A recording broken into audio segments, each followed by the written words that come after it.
श्री जगद्गुरु तुकाराम महाराज या आपल्या अभंगामधून तुम्हा सर्वांना जेवढे म्हणून या ठिकाणी मृत्यू लोकांमध्ये वास करतात, निवास करतात, या सगळ्यांनाच निर्वाणीचा मार्ग सांगतात. तुकाराम महाराजांच्या निर्याण काळ प्रकरणातील हा अभंग आहे. अभंगामध्ये जगद्गुरु तुकाराम महाराज सांगतात की बाबांनो, आपणाला आपल्या गावाला जायचं आहे, त्याची तयारी करून बसा. आम्हीही तयारी करून बसलो म्हणून कुठे अडचण आली नाही. आम्ही जशी तयारी करून गेलो तशी तुम्हीही तयारी करा, म्हणजे तुम्हाला ही अडचण येणार नाही, असा माझा तुम्हा सगळ्यांना निरोप आहे. हा निरोप या अभंगात सांगतात.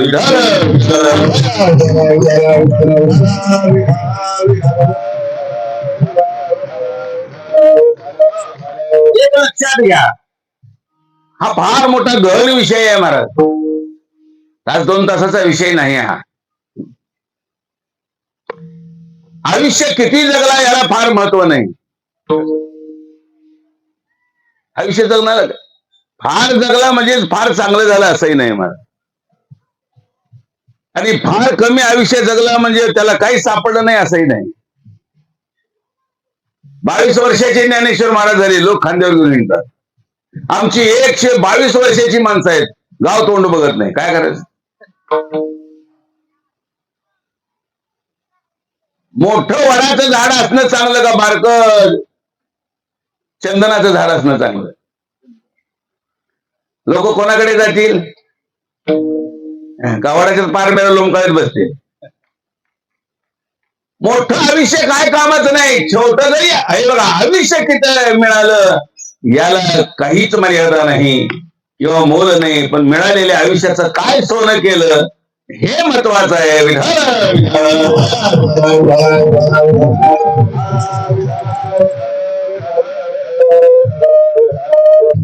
लक्षात घ्या, 4 गोष्टी धर्म, अर्थ, काम आणि या 4 गोष्टीच्या कडेने आयुष्य जगलं पाहिजे. आता पहिला बघा, धर्म. आपण आहो का धर्माच्या कडेला? एका माणसाला जिवंत राहण्यासाठी रोज 4 झाडाचा ऑक्सिजन लागतो. किती? इथं बसलेल्यांनी कुणी 4 झाडं लावलीत का? मग कशाचा धर्म आलाय तुमचा? ज्याला रोज एकाच सांगालोय मी, नवऱ्याचं वेगळं, बायकोचं वेगळं, पुन्हा पोराचं वेगळं, सुनेचं वेगळं, पुन्हा त्याच्या नातासांचं वेगळं. आपणाला एका माणसाला जिवंत राहायला किती झाड ऑक्सिजन पुरवतात रोज? 4 झाड. त्याला आपलं चांगलं व्हायचंय असं वाटत असेल आणि ज्याला आम्ही धर्म आचरण करतो असं वाटत असेल, त्यांनी आपली 4 लाकडं झाड लावावी, त्याच्या ऑक्सिजनवर आपलं आयुष्य घालावं, तर तो वेगळ्या मार्गाचा आहे. जाताना 4 लाकडाचं जळण लागतं, अजून 4 झाड. म्हणजे हे 4 तर जगवलेच पाहिजेत, पण जाताना त्या 4ची सुद्धा तयारी केली पाहिजे. ह्या धर्म आहे मार्ग. हा काय आहे? धर्म आहे. आणि म्हणून मधल्या काळामध्ये काही कामाला आलं नाही. तुमच्या पदव्या कामाला आले नाहीत, पैसे कामाला आले नाही, सोनं कामाला आलं नाही, बायको कामाला आली नाही, फक्त ऑक्सिजन कामाला आला. ज्याला मिळालं ते जिवंत राहिले आणि ज्याला मिळालं नाही ते कोरोना सगळे निघून गेले. कशामुळे गेले? रक्त कमी म्हणून गेले, पैसा कमी म्हणून गेले, गणगोत कमी म्हणून गेले, दवाखाना मिळाला नाही म्हणून गेला? अरे नाही, दवाखान्यात जाऊन ऑक्सिजन नाही म्हणून मेला.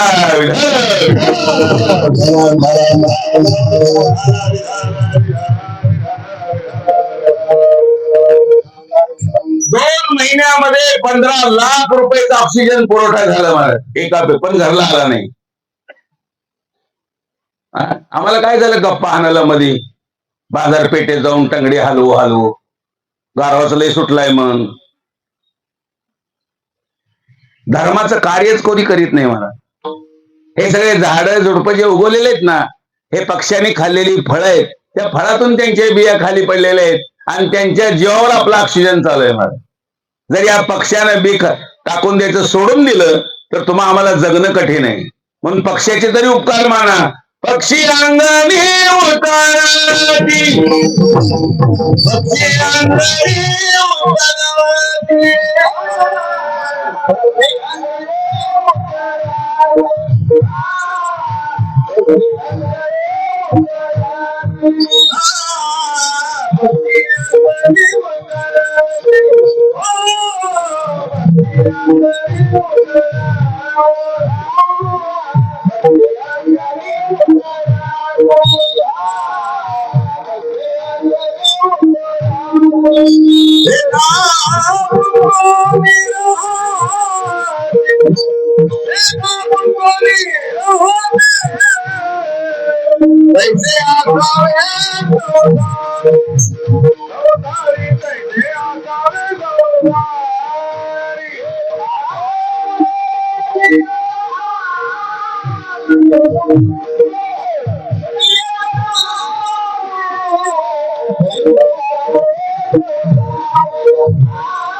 हा एकनाथ महाराजांनी जो अभंग केलाय तो देवळात मनाला केलाय का आमचे डोळे उघडाला? आम्ही आपलं देवळात मनोमनो बेजार झालो. त्यांना धर्म करतो. ते एक फळ खाल्लं तर एक झाड लावतात. एक फळ खाल्लं की काय लावतात? एक झाड लावतात. म्हणून ऐकू नये का तुम्ही कावळ्याची पुण्यतिथी झाली, चिमणीची पुण्यतिथी झाली, मोराची पुण्यतिथी झाली, ऐकू नये? 40 लिटर दूध देणाऱ्या जर्सी गाईची पुण्यतिथी झाली, ऐकू नये का? मग आमच्याच का करावे लागतात? आम्ही अपराधी जास्त आहे. मग लावत काहीच नाही आणि उपडून मोडून वाटोळ केल्याशिवाय सोडत नाही.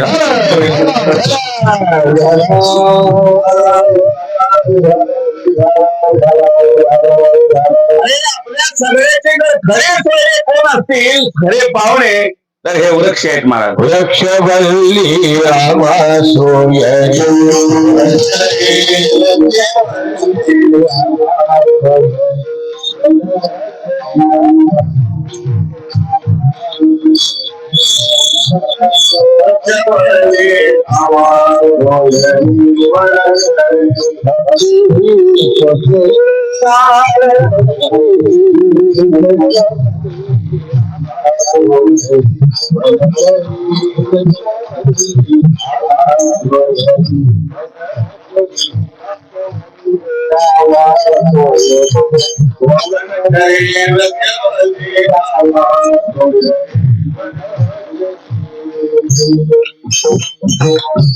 घरामध्ये थंड हवा घ्यायची असेल तर एसी लावावा लागतो. झाडाखाली बसल्यावर कुठलं एसी आहे मला? त्यांचा एसी आहे, देवाचा एसी आहे. म्हणून धर्म फार महत्वाचा आहे.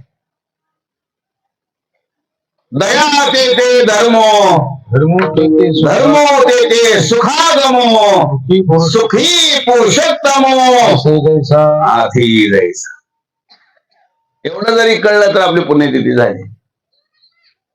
काही किती खीर केली आणि किती लोक जेवले याचा काही संबंध नाही.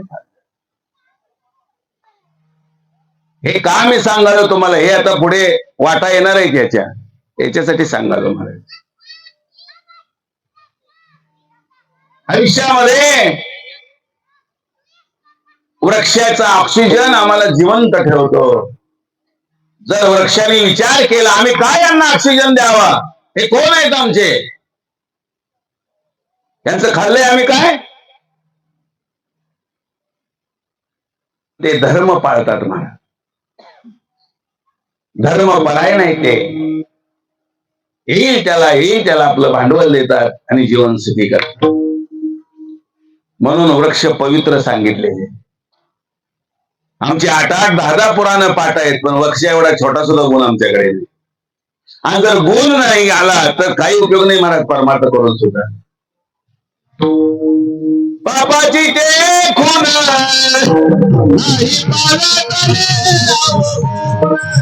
नाही पार करे अवगुण, नाही पार करे अवगुण, हे बाबा नाही पार करे अवगुण, नाही पार करे अवगुण, नाही पार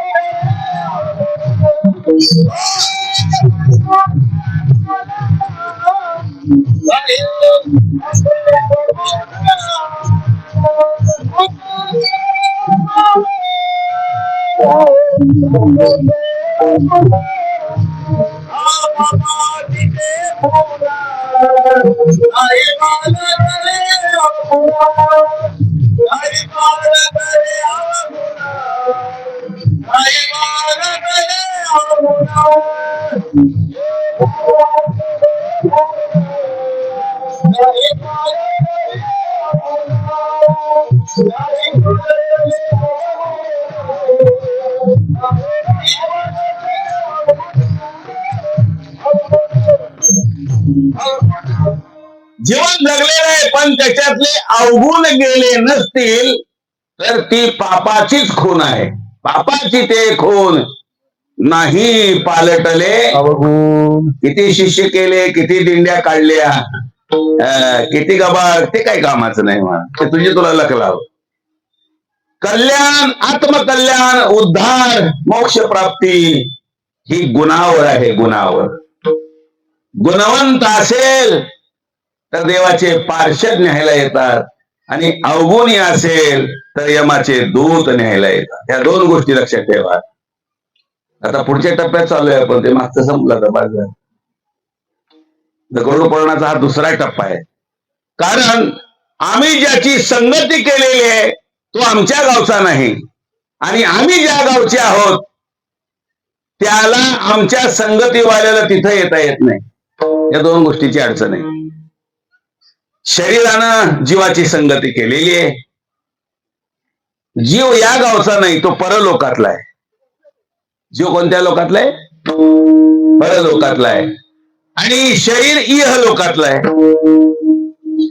अडचण ही आहे, शरीराला हा लोक सोडता दुसऱ्या लोकात जाता येत नाही, आणि जीवाला एकाच लोकामध्ये राहता येत नाही. कारण भोगनी ते फळ संचिताचे.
संचिताचे.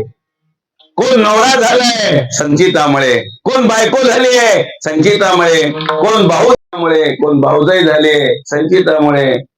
देह संबंधाचे नाते भोरड्या बुडविती शेताचे. शरीराच्या संबंधाच्या कडेने जर तुम्ही जीवन जगलं की तुमच्या शेतावर बोरड्या बसून वाटोळं झालं. बोरडे एक असा टोळी आहे पक्षाची, मालकाला दाना राहू देत नाही. मला झुडपी ते सगळं. तसंच झालंय आमचं. थोडं पोरग इकडे वाढालंय, मधलं पोरग तिकडे वाढालंय, धाकटं पोरग इकडे वाढालंय. मालकीन म्हणते तिकडे बी जाऊ नको, आमच्या भावाकडे जा. हे सगळं बोरड्याने झुडपून टाकलं. इह लोकांचा बी कळू देना, पर लोकांचाही जाणू देना मला. इह लोक नेमके कुठे आहोत आपण हे 14 भुवनाची इमारत आहे, म्हणजे 14 मजले आहे त्याला. त्यातल्या 7व्या मजल्यावर आहोत आपण. खाली 7 मजले आहेत आणि वर 7 मजले आहेत. मध्य भाग आहे हा मध्य भाग आहे. खाली अतळ, वितळ, सुतळ, तळातळ, महितळ, रसातळ आणि पाताळ हे 7 मजले खाली आहेत. आणि वरती 7 मजले आहेत. इहलोक, महलोक, ध्रुवलोक, ब्रह्मलोक, वैकुंठ लोक, स्वर्गलोक आणि निजलोक. निजलोक धाम हे वरचे 7 मजले आहेत. मग तुम्ही कोणत्या मजल्यावर आहे आता? मधल्या मजल्यावर आहे. या 7व्या मजल्यातनं 6व्या मजल्यात गेला की अधोगती झाली आणि 7व्या मजल्यातनं 8व्या मजल्याकडे गेला की उत्तम गती झाली. याला 1-2च अर्थ आहे. 10वीचा मुलगा 12वीत गेला की उत्तम गती झाली. याला कायच येत नाही म्हणून पुन्हा 8वीत बसविला की अधोगती झाली. माणसाचा देव झाला की उत्तम गती आणि माणसाचा कोंबडा झाला की अधोगती.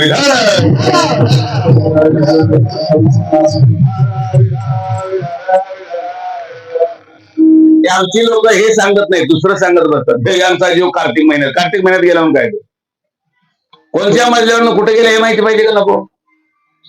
मजला कळणं फार महत्वाचं आहे. आलं लक्षात? म्हणून शरीर हे इहलोकाचं आहे, त्याला परलोकात जाता येत नाही. आणि जीव हा परलोकाचा आहे, त्याला या लोकात राहता येत नाही. हे दोस्ती अशी घडली आहे महाराज. दोस्ती कशी घडली आहे? हे अशी दोस्ती घडली आहे. आणि याच्यामुळे जोपर्यंत आपण याच्या संगतीमध्ये तोपर्यंत सावध राहून जीवन जगलं पाहिजे. हे 4 गोष्टी कमवल्या पाहिजे: धर्म, अर्थ, काम आणि मोक्ष. हे जर 4 कमवले तर हे 4 सामर्थ्यवान आहेत, बलवान आहेत. आणि हे सामर्थ्यवान बलवान तुम्हाला ज्या गावाला जायचं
या बळाने तो जीव बलवान होतो, शक्तिमान होतो, ऊर्जा येते त्याला चांगली.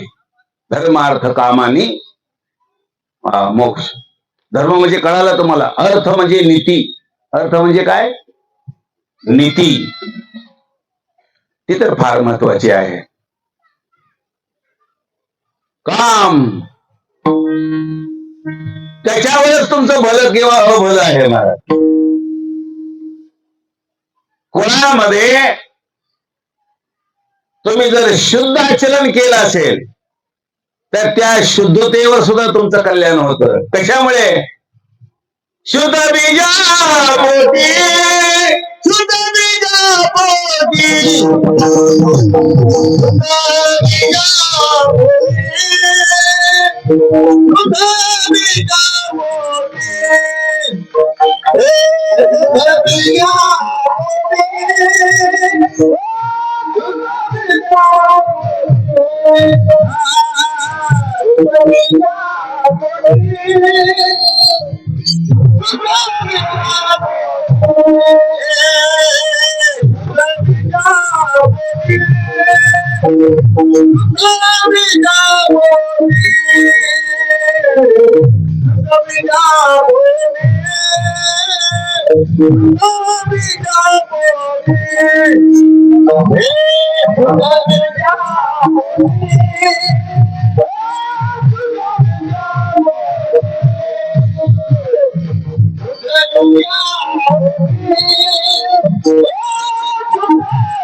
हे कामाचं फळ आहे. शुद्ध बीजापोटी फळे रसाळ गोमटी, धर्मार्थ काम झाला आणि शेवटी आहे मोक्ष.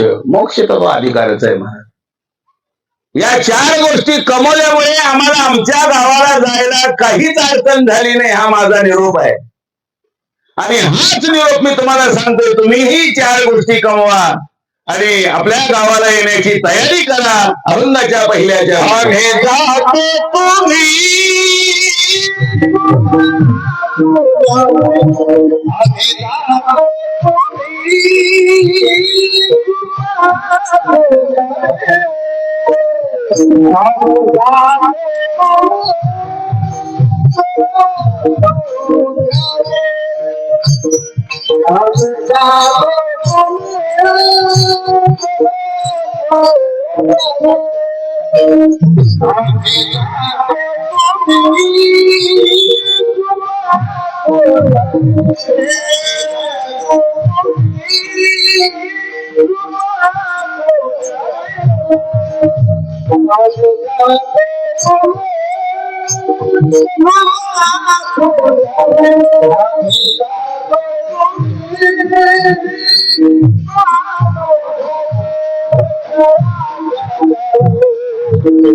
आयुष्यामध्ये तयारी महत्वाची आहे. आम्ही सगळी तयारी करतो. घर बांधायचं म्हणलं की तयारी करतो. कुठं गावठाणात शिरायचं का, कुठं शिरायचं का, समाई जाग्यात घुसायचं, साडूकुंड सळे कशी आणायची, माऊस भावकुंड सिमेंट कसं उचलायचं, त्याला वाकडं पुन्हा कसं बोलायचं, तयारी आमची घर बांधायची. आणि सगळं लबाड करून घर बांधायचं, मग लिहायचं कष्टाचे फळ. आणि आमच्यासारख्या बुवानं पुन्हा कीर्तनाला यायचं, जोडून या धन, ह्याला आधी बघावं लागते. मा तुला काहीच कळत नाही तरी घुसतोच कसा पटवून.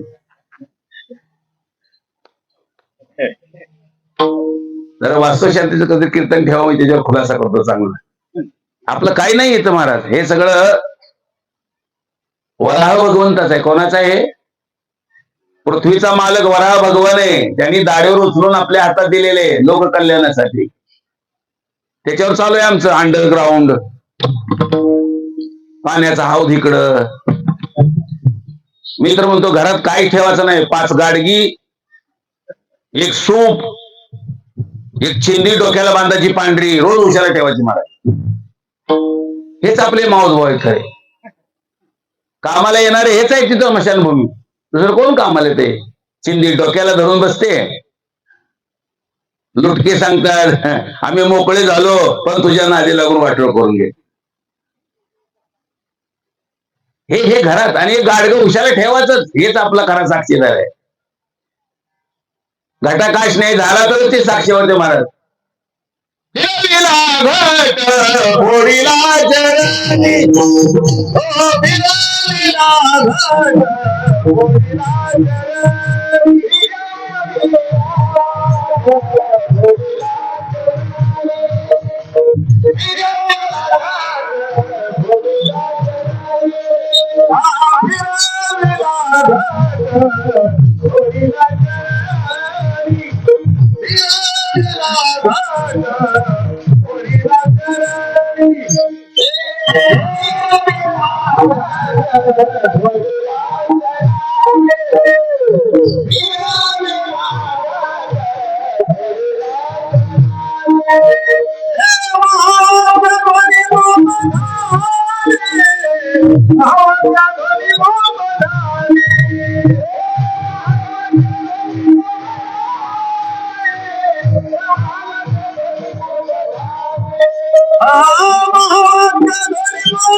हो आपल्या गावाला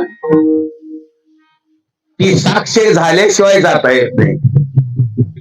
आता ज्यांचं श्राद्ध आहे का नाही, ते आपल्या गावापासून 10,32,000 किलोमीटर लांब गेलेले. किती लांब? 10,32,000 किलोमीटर लांब गेलेले. आणि आमचा युवाही 3 किलोमीटरचा लवकर येत नाही, 11:15 वाजता येत. माणसं तिकडून इकडे आला नाही घुसाला गाठ. कसा दिवस गेला कळा. तुझा जन्म गेला तुला कळला नाही, दिवसाचा का अंदाज झाला. 9ला निघालो पण कसा दिवस गेला कळलाच नाही. तुला मातीत जास्त काय कळणार नाही.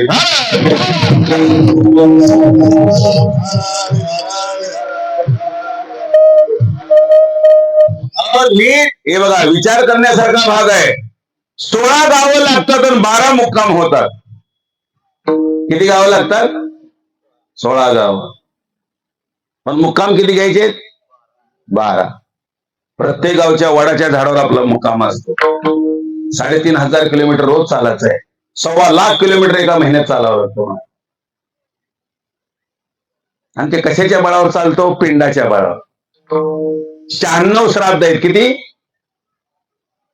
आपलं पितरांचं कल्याण व्हायचं असेल तर श्राद्ध हे शेवटचं श्राद्ध आहे. पुराण श्राद्ध हे शेवटचं श्राद्ध आहे. या वर्षात 96 वेळा श्राद्ध घालावं लागतं जीवाचं, तेव्हा त्याला ते श्राद्ध पोचतं. मला एका श्राद्धाची फजिती आमची. 96 श्राद्ध कोणाला माहिती आहेत? कोणी सांगितली नाहीत, कोणी ऐकली नाहीत, आणि ऐकावं म्हणून कोणी त्याची धडपडवी केली नाही. मला हाच फटक्यात पाय आमचा निगबिलान घुसलेला सापडा दिला.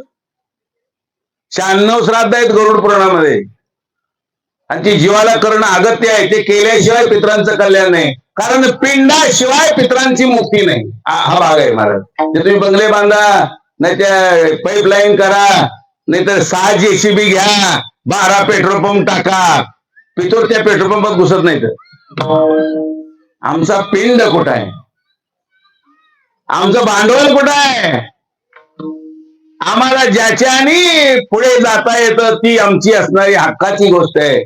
हे आपल्या पितरांना द्यावं लागतो. पिंड महाराज आणि हा दिल्याशिवाय पितरांना पुढचा मार्ग सापडत नाही. म्हणून पिंडाला आज आईकडचे 21 आणि वडिलाकडचे 21 असे 42 पित्र येतात महाराज त्यांच्या घरी. आज आलेले ते आपापल्या ठिकाणी बसलेले आहेत.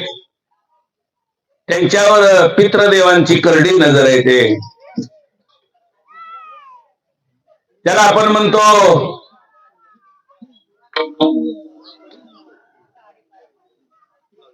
पितृलोकातली जी देवता आहे त्या पितृदेवांच्या नजर कैदेमध्ये हे असतात महाराज. आपल्या भाषेमध्ये न्यायालयीन कस्टडी.